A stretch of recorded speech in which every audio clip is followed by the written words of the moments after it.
Con nosotros está el profesor Francisco Guinea, que tiene una trayectoria en física, estadística y la materia condensada muy impresionante. Fue miembro del CSIC ya desde el 87 y muy recientemente se ha incorporado al Instituto IMDEA de Nanociencia. Si sabéis que los institutos IMDEA son la apuesta que tiene la Comunidad de Madrid para promocionar ciertas áreas de investigación, hay 7 en la comunidad, y el Instituto de IMDEA de Nanociencia, que está enfrente del IFT además, y vamos a la cafetería a comer su comida todos los días, es uno de ellos. Y realmente les ha ido muy bien porque, como podéis ver ahí, recientemente le han dado el galardón de excelencia de Severo Ochoa, ¿vale? Que también tiene el IFT. Y bueno, de nuevo, la investigación de Francisco Guinea es muy impresionante. Uno de los temas claves es el tema del grafeno, que es un tema de materia condensada súper relevante hoy en día y que mereció el premio Nobel en el 2010. Y Francisco Guinea es un líder mundial en este tema. Para que os hagáis una idea, es colaborador habitual de los 2 señores que le dieron el premio Nobel. Y bueno, y es un tema que no solo merece un premio Nobel, sino que además puede cambiar nuestras vidas en el futuro más cercano. Yo no sé si el siguiente iPhone va a estar hecho de grafeno, pero en algún momento sí que puede que esto ocurra. Y lo que vamos a aprender hoy es cómo todas esas cosas que se han aprendido del grafeno y que se ha avanzado científicamente se puede aplicar a otros materiales, lo cual va a abrir un montón de posibilidades y quién sabe lo que vamos a presenciar en los próximos años. Así que bueno, por favor, Francisco, cuando quieras. Muchas gracias por la introducción y agradezco mucho la invitación al Instituto de Física Teórica y por supuesto a la Residencia de Estudiantes la invitación de venir aquí. Entonces voy a hablar efectivamente del grafeno, voy a hablar un poco de su historia, de las novedades y los intereses que tienen en el tema de la ciencia básica, ciencia fundamental y incluso un poco más de aplicaciones. Agradezco también, yo he aprendido el grafeno, ha sido una gran oportunidad para colaborar con mucha gente, hay una comunidad, la sociología de los investigadores del grafeno es muy entretenida y muy gratificante, y agradezco a mucha gente con la cual he colaborado y parte de la cual está ahí reconocida. Quería, en principio, yo efectivamente soy un físico teórico, como el resto de los ponentes de este ciclo, pero trabajo en lo que se llama la física de la materia condensada, que es un poco diferente de los temas que se han tratado hasta aquí. Quería un poco justificar, digamos, mi existencia en los 2 primeros minutos de esta charla. Entonces, la física de la materia condensada, digamos que es una definición un poco vaga, implica todo lo que hay entre los átomos y las cosas muy grandes, o sea, quedan por un lado fuera pues la física de las partículas elementales por el lado de lo más pequeño y la cosmología, que es lo que acabamos de oír, por el lado de lo más grande. Y entre medias está pues desde el mundo de las cosas nanoscópicas, las cosas que miden 1 nanómetro, 1 milésima de micra, hasta cosas de centímetros o de metros. Entonces, abarca un campo muy amplio donde los sistemas son muy complejos, se caracterizan precisamente por su complejidad y además abarca todo lo que es la transición desde el mundo cuántico, que son los átomos, al mundo clásico, que son los objetos macroscópicos. De hecho, el famoso gato de Schrödinger, que puede estar, es una superposición de gato vivo y gato muerto, su realización más directa está en el mundo de la física nanoscópica o mesoscópica, que es en la que trabajo. Entonces solapa con muchos otros campos de la ciencia, con lo cual te obliga a tener un cierto enfoque interdisciplinar a los temas en los que trabajas. Aquí están listados todos ellos. Y un poco Paul Dirac, al principio de la mecánica cuántica, ya reconoció que había unos desafíos muy importantes en los sistemas complejos, en la física de la materia a escalas mayores que el átomo, y lo reflejó ahí diciendo que la dificultad ya no es tanto el conocer los principios básicos, que son la física cuántica básicamente, sino cómo hacer modelos entendibles, intuitivos y sencillos de cosas intrínsecamente muy complejas. Entonces, también quisiera, esto me lo dijo Pedro Echenique, un físico del DIPC de San Sebastián, y es cierto, pues a la hora de justificar este tipo de investigaciones, lo mejor es esta frase: las ecuaciones de Maxwell justifican el apoyo a la ciencia básica por siglos. O sea, efectivamente, si no entendiéramos la radiación electromagnética que nos rodea, pues no tendríamos el mundo que tenemos ahora. Y la física de la materia condensada arrancó en serio a partir de la Segunda Guerra Mundial, al mismo tiempo que la física de partículas, y digamos que tenemos orígenes complementarios y diferentes.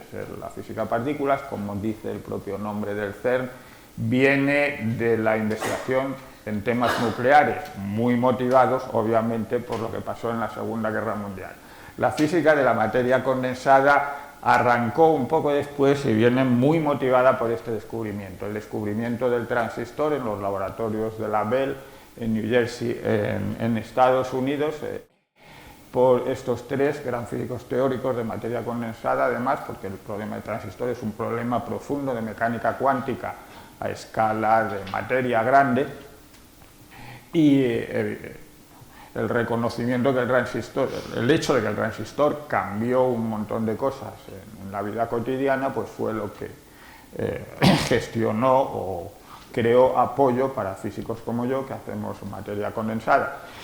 Pero en ese sentido la física de la materia condensada es muy amplia y quisiera destacar que, por ejemplo, uno de los campos más estudiados, más tratados, más complejos y que han dado más sorpresas en la física en general es el tema de la superconductividad, que es el por qué determinados metales en un momento dado pierden su resistencia a las corrientes eléctricas. Se comportan como si su resistencia fuera cero. Eso se descubrió a principios del siglo XX y no se comprendió hasta que estas tres personas, Bardeen, Cooper y Schiffer, formularon la teoría BCS y, entre medias, pues una gran parte de los físicos ilustres del siglo XX intentaron entender lo que pasaba sin mucho éxito. Y aún ahora la superconductividad sigue dando muchas sorpresas.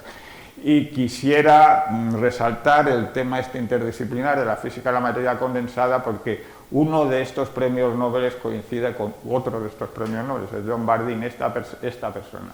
Y el mayor de este grupo son la misma persona, son John Bardeen, que fue investigador en los laboratorios Bell primero y después catedrático en la Universidad de Illinois. O sea, el reciclaje de pasar de estudiar transistores a estudiar superconductividad es considerable, pero es el día a día de lo que hacemos los físicos de la materia condensada.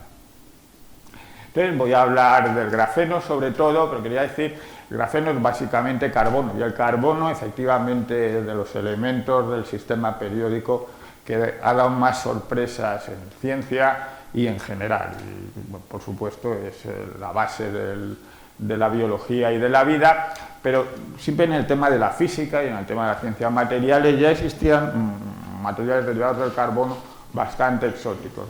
Estos de los años 70 aproximadamente, que se llaman los compuestos intercalares de grafito, pues, que eran capas de carbono con metales intermedios, eran superconductores, lo cual es muy anómalo. Los mejores superconductores son metales comunes y corrientes, como el aluminio o el plomo.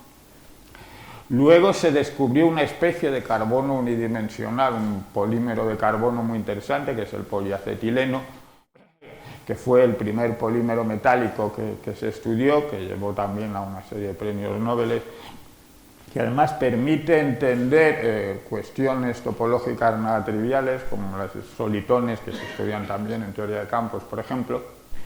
Están los nanotubos de carbono, que esto empezaron a investigar a finales de los años 80 del siglo pasado, primeros de los 90. Hoy en día esto lo veríamos como grafeno con la geometría de un cilindro.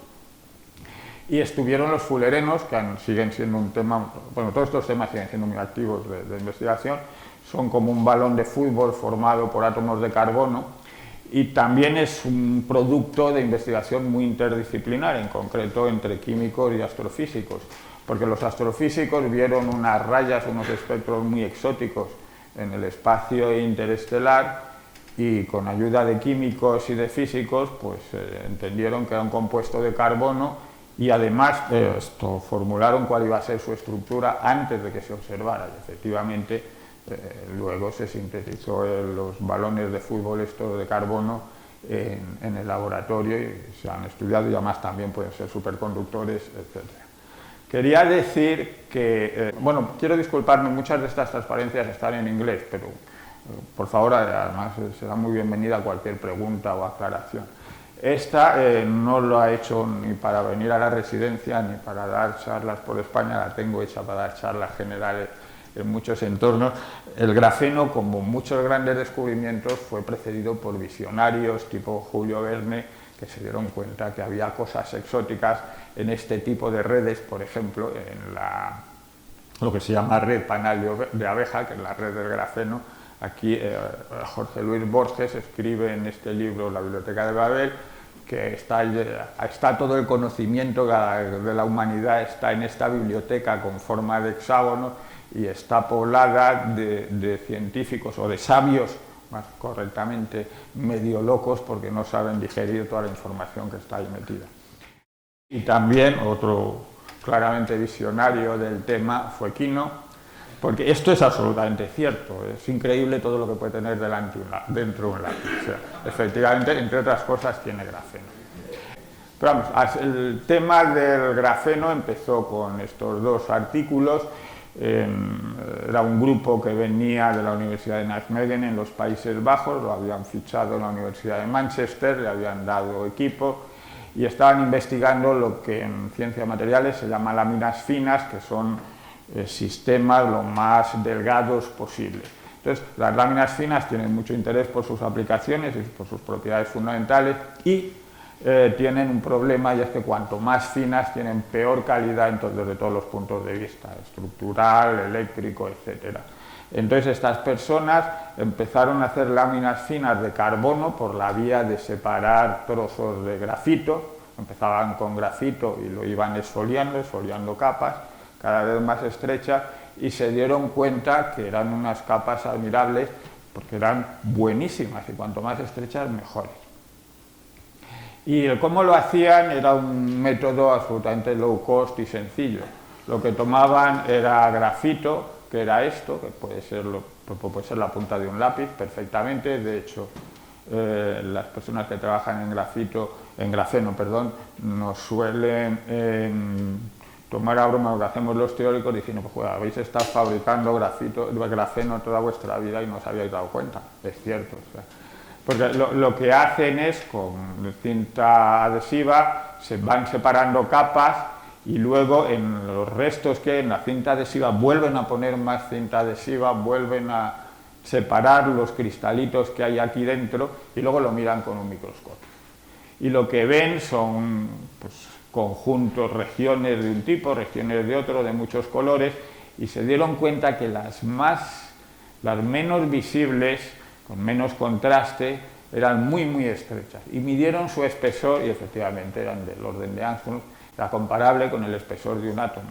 Habían descubierto las primeras capas cuyo espesor es un átomo, que se han visto en la naturaleza. O sea, eso es altamente sorprendente y llevó a una gran cantidad de investigación. Esto es cómo estaba la cosa en el año 2010, y esto es sacado de la Web of Science, de quién cita a quién y quién trabaja en qué artículos se publican sobre cada tema. Pues fue una explosión inmediata porque efectivamente eran unas muestras de una altísima calidad con la cual se podían hacer experimentos que no se podían haber hecho antes. Además, las personas de Manchester muy inteligentemente regalaban muestras a diestro y siniestro, y sus colegas científicos enseguida comprobaron cuán cierto era lo que estaban diciendo y empezaron a hacer cada uno sus propios experimentos.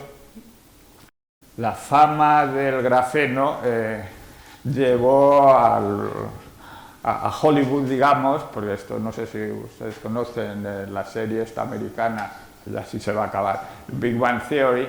Pues ahí se ve el grafeno en la pizarra esa que tiene Sheldon Cooper detrás, y el pobre Sheldon Cooper, que es un físico de altas energías, está absolutamente asombrado porque efectivamente los electrones en el grafeno se comportan como si su masa fuera cero, y no se lo explica hasta el final del episodio.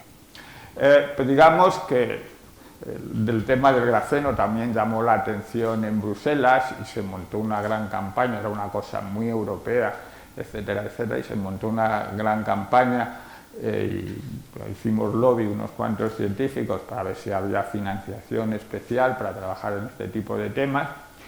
La Academia de Ciencias de Estocolmo montó una reunión en mayo del 2010, porque este tema ya empieza a ser importante. Se nos dijo que de estas reuniones había una 50% de probabilidad de que saliera lo que salió luego, un premio Nobel, y aquí están los dos premios Nobel de Manchester, Andrei Gaim y Kostya Novoselov, los dos eran rusos, los dos salieron de la Unión Soviética en su momento, pasaron por el Reino Unido primero, luego Andrei Gaim, luego los Países Bajos y luego volvió al Reino Unido.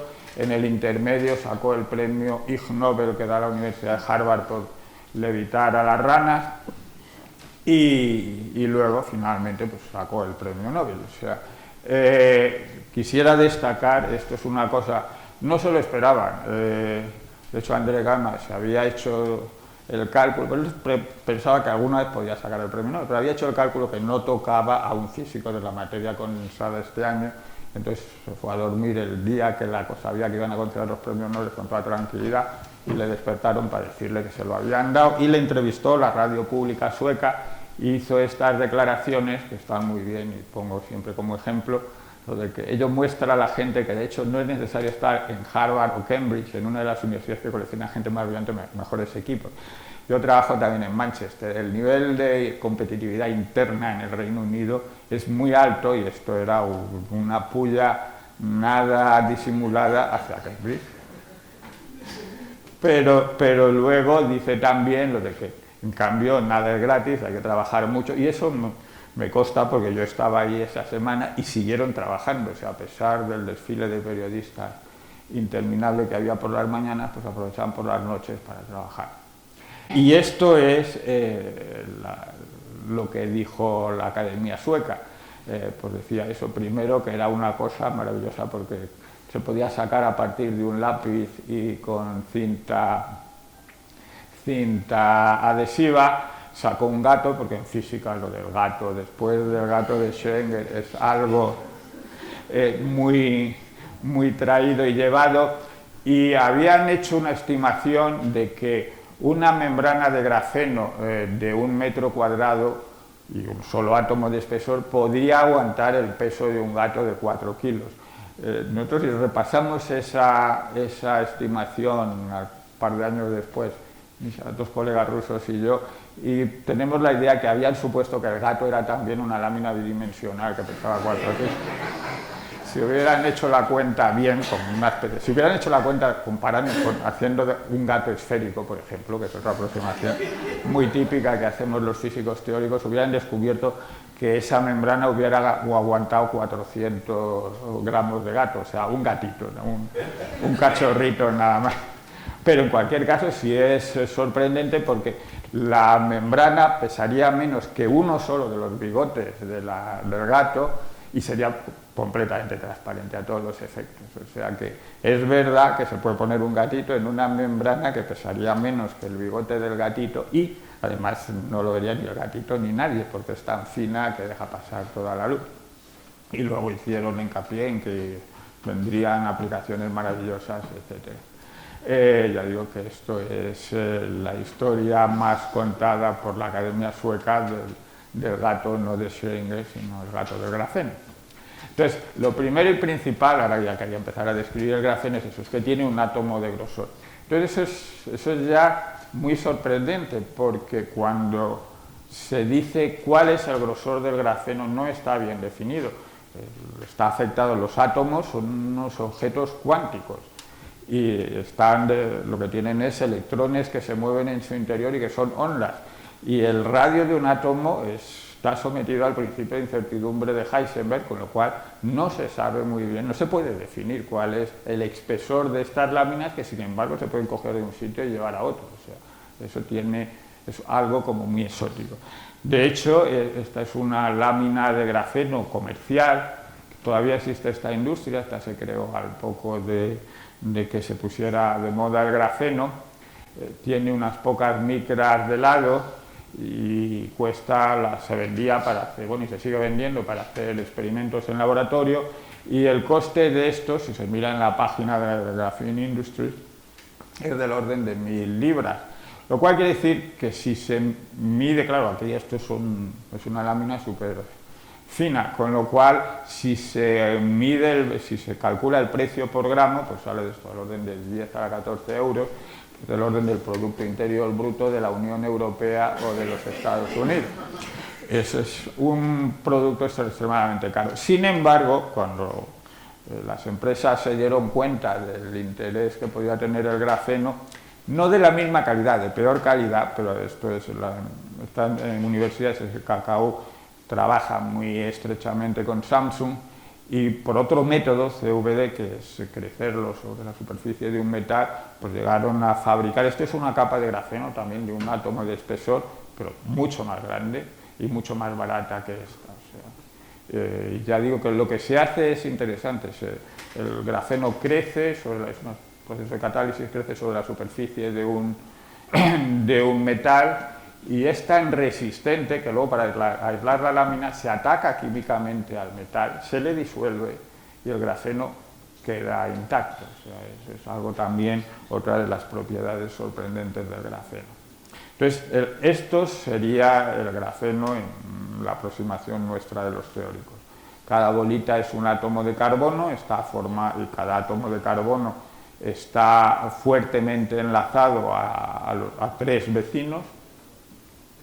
Es una estructura extraordinariamente rígida y por eso se pueden manipular cosas que tienen un átomo de espesor. Eso está seguramente relacionado con el hecho de que el carbono es un elemento muy ligero, muy cerca del hidrógeno, o sea, tiene una separación entre los niveles cuánticos del átomo muy grandes, y eso le da una gran robustez. Es difícil excitar un átomo de carbono, igual que es difícil excitar un átomo de hidrógeno, mientras que excitar un átomo de plomo es mucho más fácil, y por eso pues, no habrá jamás seguramente un grafeno de plomo. O sea, el grafeno, una de las primeras sorpresas que causó gran polémica, es que de hecho viola un teorema de la física de la materia condensada, y es que no debería haber cristales bidimensionales. La razón de ella es que, claro, a temperatura finita, cualquier sistema, los átomos se mueven un poco, vibran. Entonces, un cristal bidimensional pues, está menos cohesionado que un cristal tridimensional. Digamos que el número de vecinos que rodean a un átomo dado es menor en 2 dimensiones que en 3. Entonces, eso quita rigidez a la estructura, y las vibraciones son suficientes. Un cristal está definido por el hecho de que si sabes la posición de un átomo, sabes la posición de cualquier otro átomo en la estructura, por muy lejos que sea, porque vas contando el número de parámetros de red que tienes que dar, o de saltos que tienes que dar para ir de un átomo a otro, y dices, pues más o menos el átomo 1.000.000 va a estar aquí. Eso no pasa en 2 dimensiones, porque este tipo de fluctuaciones térmicas son suficientemente fuertes como para que no se pueda decir con demasiado rigor dónde está uno de los átomos lejanos, por mucho que hayas precisado la posición de un átomo dado. Ese es un efecto que se puede mostrar rigurosamente. Este es uno de los libros famosos de física, la serie de libros de Landau y Lipschitz, de física básica, física teórica. Y lo que pasa es que el efecto es proporcional, está en esta ecuación, es proporcional a la temperatura, ya he dicho que es un problema de fluctuaciones térmicas, pero es inversamente proporcional a cuán rígida es la membrana, esto se llama el módulo de Gauss. Entonces la membrana es extraordinariamente rígida, entonces este efecto, que sin dudar está ahí, para que se pueda ver hay que tener membranas del orden de kilómetros para una temperatura de 300 Kelvin, que es la temperatura ambiente. 300 Kelvin, me refiero con ello a grados absolutos. Con lo cual, pues el tema el teorema es irrelevante. Y luego el grafeno tiene la siguiente propiedad, aparte de eso de ser una lámina extraordinariamente dura y fina, que es lo que acabo de decir, es metálico. Estrictamente el grafeno lo se llama un semimetal, está entre medias, se puede ver como un aislante, un semiconductor que está al borde de ser metálico o un metal que está al borde de ser un semiconductor. Pero al ser bidimensional se le puede cambiar el número de electrones fácilmente, porque si se le pone una lámina cargada, un metal cargado debajo, eso genera una carga que lo apantalla, que lo compensa, etcétera, etcétera. Entonces, el número de electrones que se tiene en el grafeno es algo que en cualquier laboratorio se puede modificar. Entonces, cuantos más electrones es más metálico, obviamente. Pero además puede ser muy metálico, poco metálico, según la diferencia de potencial que se aplique entre esa capa metálica y el propio grafeno. Esa es otra propiedad absolutamente exótica que no tienen otros materiales. O sea, la capacidad, no solo de que es un buen metal, de hecho, si se mira por electrón, es mucho mejor metal que la plata o el cobre, que son los famosos buenos conductores de la electricidad. Lo que pasa es que tienen menos electrones, eso sí. Y luego, a temperatura ambiente, también es mejor metal que la plata y el cobre, porque el carbono, al ser muy ligero, vibra muy poco, o sea, le cuesta estar excitado. Y entonces los efectos de la temperatura en el grafeno son mucho menores que los efectos de la temperatura en la plata y el cobre. Bueno, se me ha olvidado decir que además el grafeno, el carbono para un físico, aparte de todos los materiales biológicos, viene en dos tipos de estructuras, el diamante y el grafito, y del grafito se deriva el grafeno o viceversa. El grafito es más estable que el diamante, o sea que esta es la forma más estable del carbono, por poco, pero lo es. Ya digo que no es ni un metal ni un aislante convencional, y esto es lo que sorprendía a Sheldon Cooper en ese episodio de The Big Bang Theory. Los electrones del grafeno se mueven como si fueran partículas relativistas, partículas de masa cero. Eso puede ocurrir justo en esta situación exótica, en el límite entre un metal y un aislante. Eso en principio se podría hacer ajustando los parámetros de determinados materiales. En el grafeno eso es natural, o sea, es una situación obligada por las simetrías de la red esta hexagonal del carbono. Entonces, ¿qué es lo que pasa? Pues de la misma forma, la interacción entre electrones en grafeno, por ejemplo, pues tiene características muy parecidas a la interacción entre electrones en electrodinámica cuántica, entre partículas elementales. Y hay que tratarlas igual que en electrodinámica cuántica. En teoría de campos cuántica, el vacío no es vacío, está continuamente fluctuando, entonces las teorías de los electrones que interaccionan a través de fotones, que es como funciona la interacción electromagnética, ven las fluctuaciones del vacío y las interacciones son más fuertes o más débiles según a la energía que hagas el experimento o a la escala de longitudes que hagas el experimento. Es lo que se llama la renormalización. Pues exactamente lo mismo ocurre con el grafeno, solo que más, porque digamos lo que es la interacción en la física de partículas elementales está caracterizada por una constante, que es la constante de estructura fina, que vale 1/137, es famosísima porque es la que describe el electromagnetismo cuántico. Su equivalente en grafeno vale 2, pues es mucho más, y con lo cual los efectos que se producen son mucho más espectaculares y además son perfectamente medibles, que es lo que está aquí lo predecimos y aquí se midió. O sea, es un problema básico, muy exótico, donde se reflejan propiedades bastante no triviales de las partículas elementales en un sistema bastante más elemental que las tales partículas elementales y además fácilmente medible. Entonces, resumiendo, lo más importante del grafeno aquí está, o sea, es una membrana muy estrecha de un átomo de espesor, que ya digo que entra dentro de lo que es el principio de incertidumbre de Heisenberg. Es un metal, es un material extraordinariamente duro, ya digo. Tiene una cosa, por ejemplo, muy anómala. Se puede estirar sin romper, pues se puede estirar un 20%. O sea, el enlace carbono-carbono puede agrandarse en un 20% sin que se desintegre la estructura. un sólido cristalino normal, tridimensional, cuando empieza a vibrar por efecto de la temperatura, cuando la distancia entre átomos cambia del orden del 3% o el 2%, se funde. En el grafeno, por alguna razón, no ocurre. Ese sigue siendo un poco misterioso el porqué.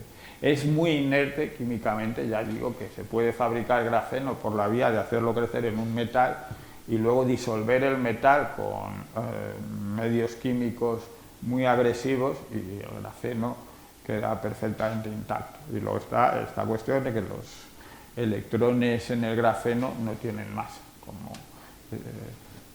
es el caso en física de partículas elementales. Bueno, el hecho es que los electrones en física de partículas elementales sí que tienen masa, pero hay otras partículas que no. Tienen muchas más propiedades exóticas, porque el grafeno, aunque no se rompa, se puede deformar. Entonces, es una membrana, y las membranas bidimensionales, las propiedades elásticas de una membrana es un tema absolutamente complejo y muy interesante, o sea, porque digamos que se acopla el movimiento perpendicular a la membrana con el movimiento dentro de la membrana y tienen propiedades muy diferentes de un sólido elástico convencional. Eso también hay otros libros de Landau y Lifshitz sobre el tema, sobre teoría de la elasticidad, donde se cuenta con todo detalle. Pero el grafeno es una membrana que además tiene electrones, con lo cual las vibraciones o las deformaciones como esta que está dibujada aquí de la membrana actúan sobre los electrones y viceversa. Entonces el caso exótico es que los electrones, predecimos, pues se puede ver muy fácilmente con modelos teóricos como los que estamos acostumbrados a hacer, que las deformaciones de los enlaces entre carbono juegan el mismo papel en estos electrones sin masa del grafeno que un campo magnético. Es como si las vibraciones de la membrana, o si se retuerce la membrana, el efecto es como si se creara un campo magnético sobre los electrones, pero un campo magnético mucho mayor del que se puede crear en un laboratorio, como del orden de 2 órdenes de magnitud mayor. Y ya digo que el grafeno es un material muy agradecido porque efectivamente todo este tipo de predicciones exóticas que no se habían visto antes, pues se comprobaron. Esto, pues, al año de la predicción, pues ya estaba hecho un experimento donde se caracterizaban estos pseudocampos magnéticos con bastante precisión. Entonces, esto ya sería una lista más completa de superlativos de grafeno. Es un poco lo que llevamos cuando queremos justificar por qué conviene apoyar la investigación en materiales bidimensionales en grafeno. Pues aquí está la lista más completa que llevamos. Ya digo que no solo tiene todo este tipo de propiedades que ya he contado, sino, por ejemplo, puede conducir electricidad cuando no hay electrones, porque ya digo que puede verse como un aislante que no tienen electrones en el borde de ser metálico y viceversa.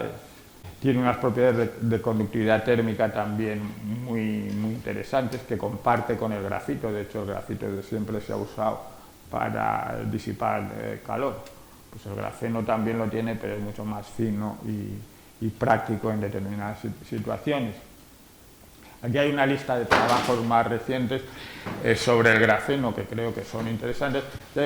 Hasta ahora he hablado del grafeno de una sola capa, pero ahora hay muchas variedades del grafeno, y si se mira la literatura, el grafeno de 2 capas, lo que se llama la bicapa de grafeno, es una disciplina en sí misma en estos momentos, porque tiene propiedades bastante diferentes de las que acabo de contar, y también muy interesantes. Entonces, es un mundo que se está estudiando muy intensamente. El carbono el grafeno se ha conseguido convertir en un sistema magnético, tampoco es algo trivial.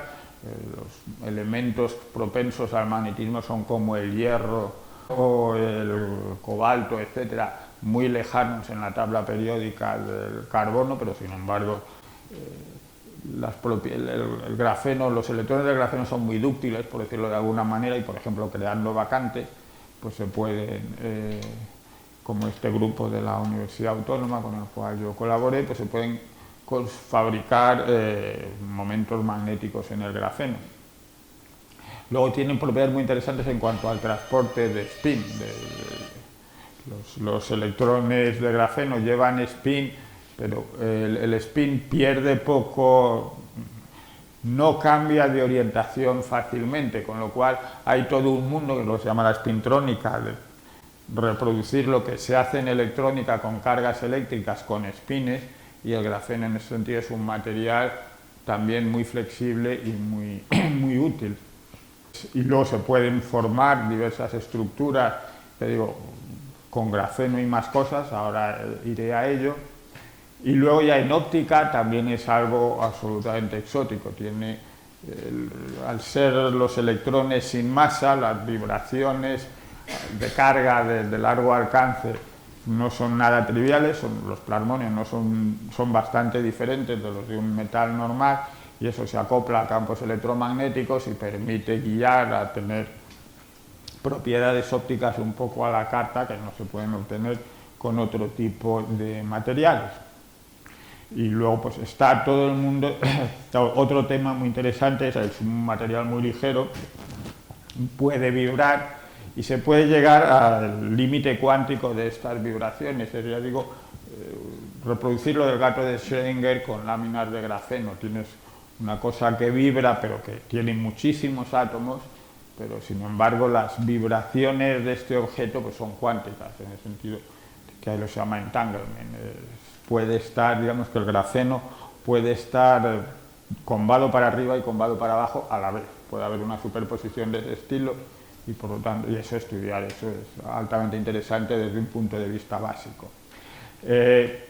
Cuando ya parecía que el grafeno no daba más de sí, este mismo año, en marzo, en la reunión grande que tiene la Sociedad Americana de Física Materia Condensada, donde es toda una feria, van 10.000 físicos, junto con la alemana, son las reuniones más grandes de física que hay todos los años en el mundo.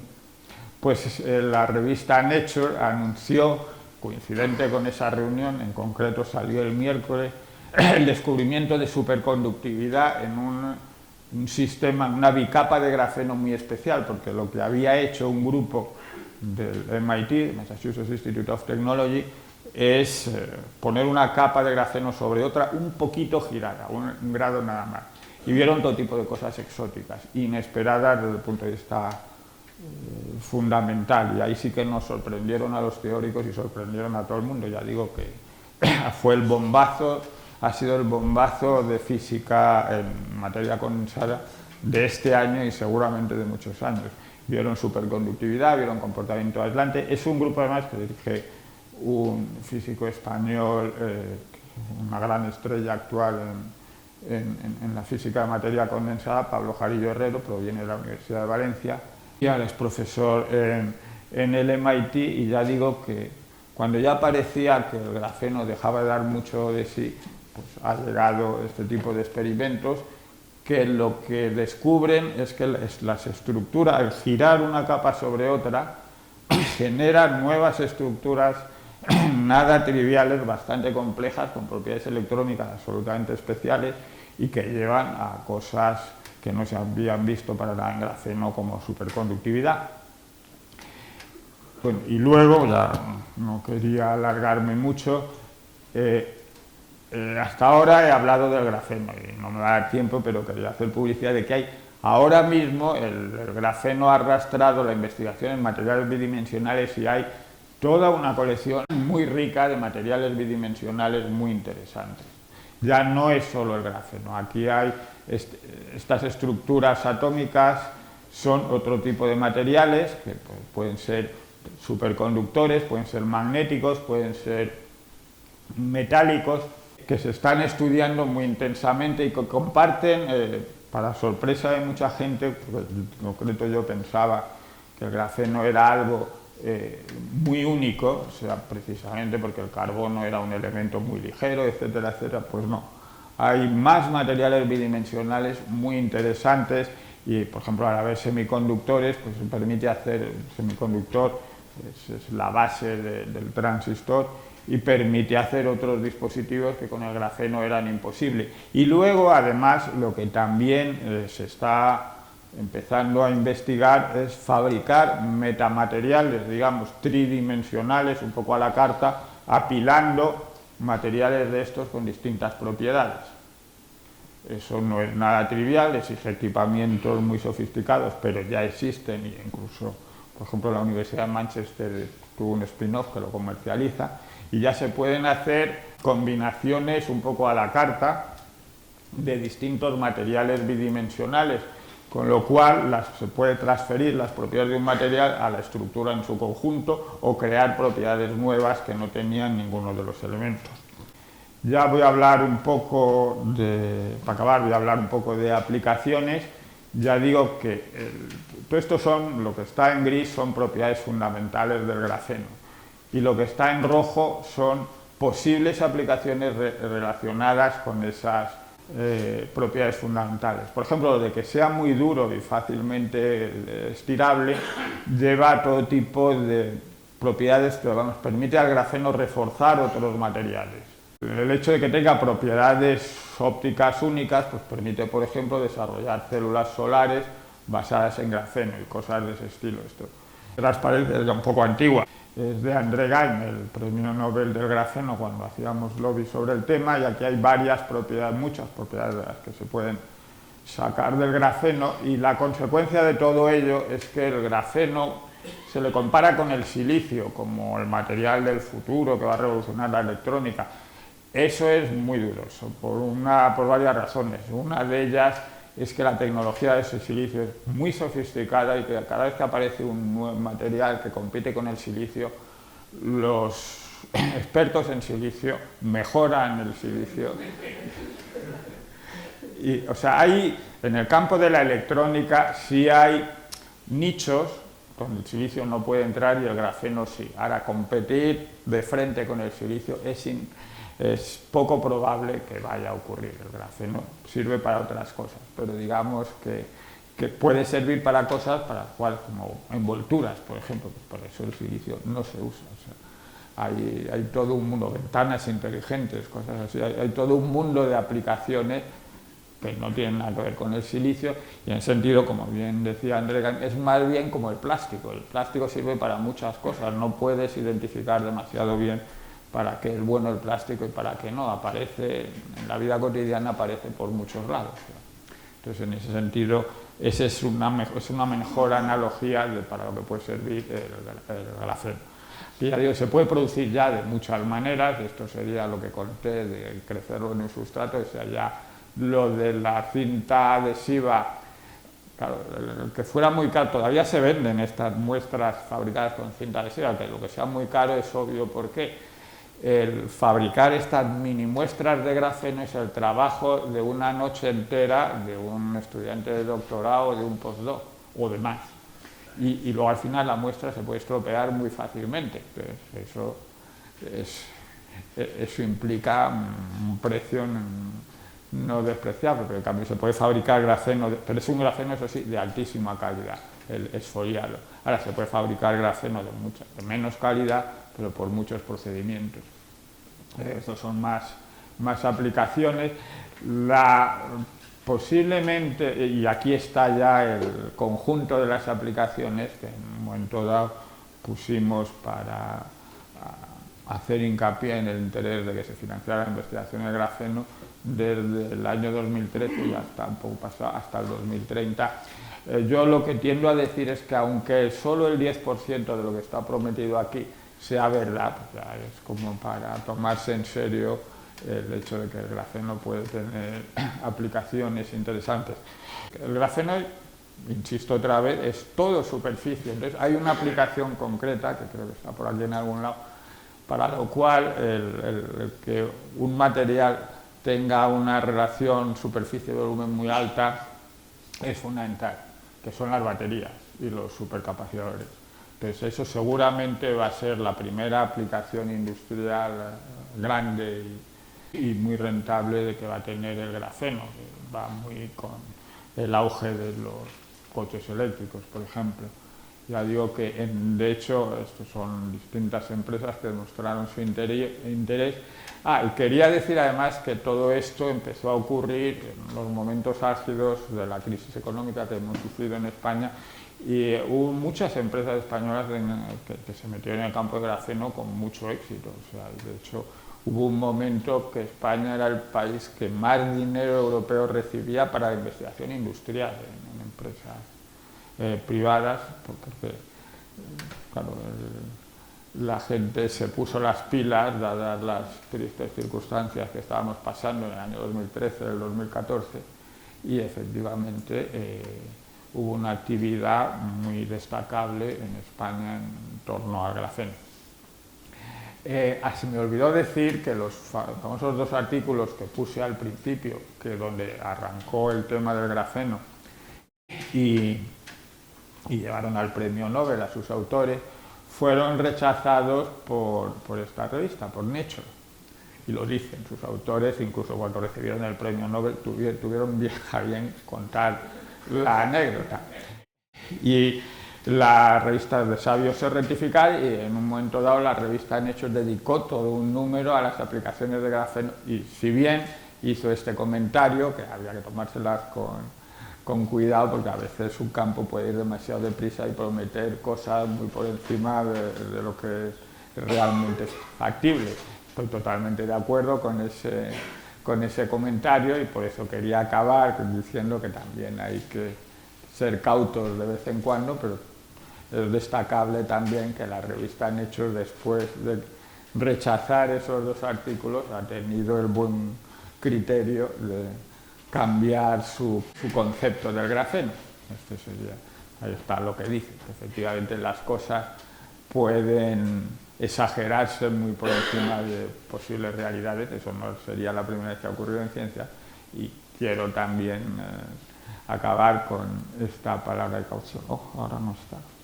Bueno, esto es lo último que quería contar. Cuando queremos vender la investigación a las agencias financiadoras, existe este gráfico con 3 cuadrantes en función de cuán relevante es para los avances del conocimiento o para aplicaciones inmediatas un determinado tema de investigación. Está el cuadrante de Bohr, que es la investigación básica, el de Pasteur, que es investigación básica pero inspirada en posibles aplicaciones, y el de Edison, que es investigación aplicada pura. Aquí hay unos cuantos premios, temas que llevaron al premio Nobel a sus descubridores, y hay temas, digamos, con premio Nobel asociado en todos los cuadrantes, y luego hay temas que no se sabe dónde poner, como precisamente el transistor o el láser, que a la vez son temas muy interesantes desde el punto de vista de ciencia básica y muy interesantes por sus posibles aplicaciones, y en ese sentido pues, cabe esperar que el grafeno se parezca a estos 2.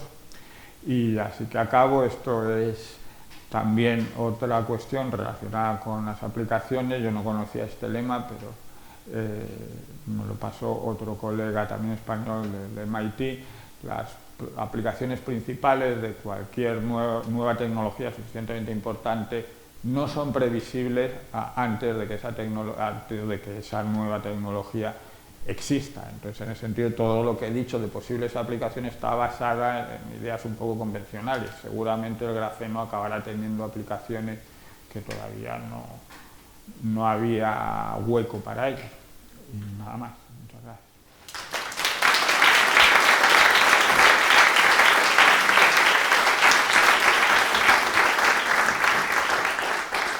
Bueno, muchas gracias por esta charla tan interesante. ¿Tenemos tiempo para preguntas? Aquí. Muchas gracias. Hay un gran proyecto europeo, ¿no?, de financiación. Sí. Es la flagship. Sí. Exactamente. Entonces, ¿eso es para ciencia básica o para aplicaciones? ¿En qué porcentaje? O sea, ya para industrializar cosas. Ahora mismo es más bien para aplicaciones. Del orden de seguramente el 70% o más de los fondos es bastante aplicado. Empezó menos aplicado, pero ha ido evolucionando a más aplicado. Son 10 años y vamos por el 5º. Hace 4 o 5 años asistí a una conferencia que no iba específicamente sobre el grafeno, pero se hablaba, y efectivamente se hablaba del boom para sorpresa de los profanos a este campo, de España, que había en San Sebastián, luego en Murcia, y no sé cuántos sitios había fábricas, y entonces decía el conferenciante que casi el 90% de los clientes, o mejor dicho, de la cantidad que se compraba, era Samsung. No sé si esto cómo ha cambiado, si seguimos siendo buenos fabricando. Hay una empresa en Logroño, Avanzare, que durante un tiempo, no sé si sigue, fue la primera exportadora europea de grafeno. O sea, y hay otra empresa en San Sebastián que ahora ha creado una filial en Estados Unidos, Grafenea, que IDEM de IDE. Ya digo, y luego pues empresas como el grupo Antolín, que se dedica a la automoción, a componentes de automoción, propia Airbus, que tiene un centro de investigación en Getafe. Ha habido una serie ha habido bastante actividad, tanto en el tema de física fundamental o de ciencia fundamental con el tema de aplicaciones en España, eso es cierto. Yo ya digo que lo achaco en parte a que la crisis hizo a muchas empresas actuar deprisa, hay que estar al día y de los últimos desarrollos, etc. En cuanto a lo de Samsung, ya está más diversificado. Samsung, que fue de las primeras que actuaron, ahora mismo no está muy activa en grafeno. Creo que los ingenieros de Samsung que trabajan en grafeno ahora han creado una empresa paralela, o sea, pero es un rumor, no tengo el... Frente a los materiales semiconductores de ahora, ¿puede rivalizar con algún tipo de propiedad?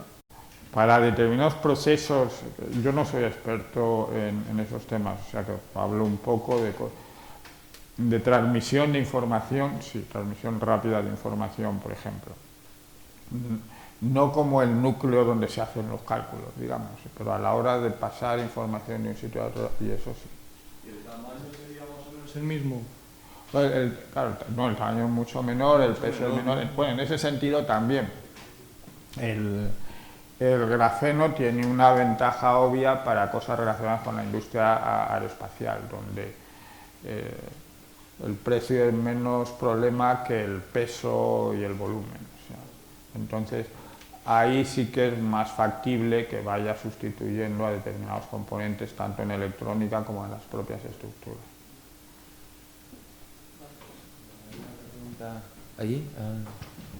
Mire, yo quería hacer una pregunta teniendo bueno, en cuenta el desarrollo que está llevando el grafeno y tal. ¿Cuánto tiempo cree usted o le da para que se empiece a aplicar en nuestra vida de una manera cotidiana y lo tengamos? Esa es una muy buena pregunta y yo no soy la mejor persona para responderlo. Hay empresas que ya dicen que tienen grafeno en los colchones, en las raquetas de tenis, etc. Ya digo que hay grafeno de muchas calidades, ha habido de siempre fibras de carbono, y dónde acaba la fibra de carbono y dónde empieza el llamado grafeno, cada cual pone la diferencia donde quiere. Entonces, yo esas aplicaciones, efectivamente hay gente que está metiendo trocitos de grafeno en muchas cosas, pero no lo veo como una aplicación rompedora, así lo que de verdad se espera de una nueva tecnología. Lo que dices tú va más en el sentido de cosas realmente novedosas, porque pantallas realmente flexibles de móviles que ya existen y que no se comercializan porque son muy caras. Pues eso no puedo decir, a lo mejor 3 años o a lo mejor 5, no lo sé. Que yo me pregunto que cómo se elimina o ante qué es vulnerable. No, pero no contamina, es carbono, no es totalmente biocompatible. Sí, ese es un punto muy... O sea, yo estaba preocupada por eso. No, además es muy poca cantidad. O sea, el grafeno, la gracia es que se usan gramos, no miligramos, nada. Los nanotubos de carbono tienen el problema, por ejemplo, para cosas biológicas que son como agujitas. El carbono no es nada venenoso ni nada, pero si tienes una cosa que es como una aguja y te la metes en el cuerpo, puedes tener problemas. Pero una lámina de carbono se puede usar, por ejemplo, para envolver en medicamentos que se toman, que se aplican. O sea, y se están usando para hacer contactos a neuronas y cosas así, al ser metálicos. O sea, no, el carbono en ese sentido es el material biológico, no tiene problema. ¿Hay alguna estructura natural dentro de las células que pudiera ser considerada grafeno y que estuviera produciendo la gran cantidad de efectos que produce este material. Sí, estoy intentando acordarme. En prótesis se está poniendo grafeno. O sea, y se supone que luego lo que no sé es cómo lo procesa el organismo, pero se supone que cambia un poco dentro del cuerpo. O sea, no es que sea una cosa que ha hecho el cuerpo, es una cosa que metes en el cuerpo, la modifica un poco, pero por lo visto funcionan. O sea, en el sentido de proteger las prótesis, creo que es una rodilla o algo así, que tienen mucho desgaste, mucho rozamiento y tal. Sé que se está usando el grafeno, pero no puedo dar muchos detalles. Y ya digo que luego el grafeno se pega al hueso, reacciona poco, pero algo reacciona, y lo que ya tienes al final no es exactamente el mismo grafeno que se te implantó. Yo me refería también a estructuras naturales, por ejemplo los microtúbulos o algo así. Suelen ser más complejos. Claro, es que eso, como físico que soy, la biología la tengo mucho respeto, es complejísima. O sea, precisamente porque para funcionalizar cualquier cosa tienes que combinar el carbono y más cosas. Entonces, de hecho, eso se hace con el grafeno. Si quieres que el grafeno, por ejemplo, atrape ADN, si le consigues pegar determinados elementos químicos, esos elementos químicos luego depositan el grafeno sobre el ADN sobre el grafeno. Pero la biología son compuestos muy funcionalizados, donde existen todo tipo de elementos combinados para realizar determinadas funciones. Entonces, el carbono es uno de ellos, pero siempre hay más. Un pequeño comentario, yo creo que la bioquímica se queda corta. La vida no se tiene que basar solo en la química. Tiene muchísimo más que agarrar también de la física y de otros. Y en general lo que se conoce, lo que se estudia sobre la vida es química. Se queda muy corto, en mi opinión. En eso estoy de acuerdo, pero eso es un campo muy rico, y de hecho en mi laboratorio en el INDIA se trabaja mucho en eso. Hay médicos, hay químicos, etcétera. Hay todo un mundo por descubrir, y ahora que se meten en dispositivos que te estudian por dentro, pues eso es física nanoscópica pura y dura, pero lo tienes que hacer compatible para que pueda pasar por tu vía digestiva, sacando fotos, o sea, como en ciencia ficción, como quien dice.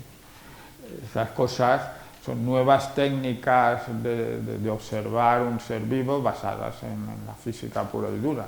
Y a partir de ahí seguramente se podrá hacer más cosas de tratamientos o de combinaciones, pero es un mundo muy bonito que no conozco mucho. Yo me preguntaba si, teniendo en cuenta que para los coches eléctricos uno de los principales problemas es el peso de las baterías, había una estimación en relación con el litio, qué capacidad de almacenamiento de electricidad tiene el grafeno y cómo eso podría ayudar a reducir el peso. Ahí es que el litio tiene un papel diferente del grafeno, aporta electrones. El grafeno sería el sitio donde se acumularían esos electrones, pero el litio, a lo que yo entiendo, tendría que seguir existiendo. O sea, lo que pasa es que la acumulación de los electrones o de los protones, de los electrones, se haría en una estructura de grafeno, es decir, que la batería es más compleja que solo el litio. O sea, entonces el grafeno sustituiría una parte de la batería, pero no toda la batería. Ahora, sí, claramente permitiría ganar en peso y en eficacia, pero no, tampoco sé cuánto. Sé que, por ejemplo, aquí en España, en ese sentido, una empresa que tiene una línea de investigación bastante potente es Repsol, que ve venir el coche eléctrico y ve que el grafeno podría ser una solución. Ahora lo que hace Repsol concretamente no todo. Sí, se vislumbran posibilidad de transmitir grandes cantidades de electricidad, o sea, sustituir cables eléctricos y aplicaciones de este tipo. Eso no sé, eso podría ser una aplicación. Creo que sí se ha pensado, pero tampoco sé en qué fase está. O sea, como conductor a escala nanoscópica sí se usa. Y ya digo que cables súper finos de grafeno para contactar neurona a neurona en el cerebro y poder monitorizar cómo se descarga una neurona concreta, etcétera, eso se está haciendo ya. El cable ya de alta potencia no lo sé, pero Que se ha pensado, sí, o sea, ahora no sé en qué fase pueda estar. Querría si podía explicar un poquito más qué significa que el electrón o los electrones pierden masa. Que si No tienen masa. ¿O no? No tienen masa. Eso, pero porque son paquetes energéticos, son ondas, o qué es exactamente que no tienen masa. Eso es una pregunta un poco complicada. Por decir una respuesta muy sencilla y con suficiente rigor. La energía cinética de un objeto, de una bola o algo, es la masa por la velocidad al cuadrado. Pues la energía cinética de un electrón en el grafeno es directamente la velocidad. Entonces, eso es como si le hubieras quitado la masa, digamos. Es esa relación entre energía y momento o energía y velocidad lo que hace anómalo al grafeno. O sea, cuando defines cuál es la energía de un electrón, solo tienes que definir en grafeno cuál es la velocidad de ese electrón. En un electrón normal tienes que decir cuál es su velocidad y cuál es su masa, y dices, bueno, pues la energía de este electrón es la masa por la velocidad al cuadrado partido por 2. En el grafeno la energía y la velocidad es igual, y eso es lo que le pasa, por ejemplo, a los fotones. Un fotón es una partícula relativista sin masa, y la energía de un fotón es directamente su momento o su velocidad. Bueno, pues si os parece, agradecemos otra vez a Francisco Guinea porque tenemos